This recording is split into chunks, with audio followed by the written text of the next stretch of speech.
How to log in residential home funding mortgage account. Hey everyone, welcome back to the channel, and let's get right into this tutorial.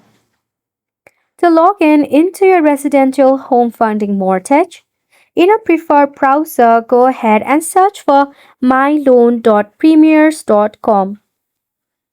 After that, you'll be redirected to the login page of your residential home funding account.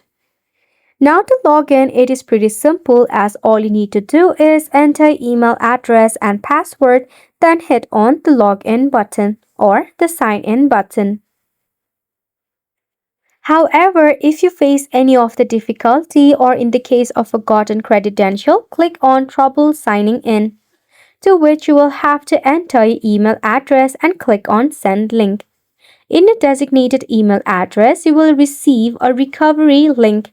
By clicking on it, you'll be able to recover your account, or you might even get the chance to re-enter your password. So that is how you'll be easily able to log in into your residential home funding mortgage account. Isn't it simple? So make sure to go ahead and give it a try, and thank you so much for tuning in.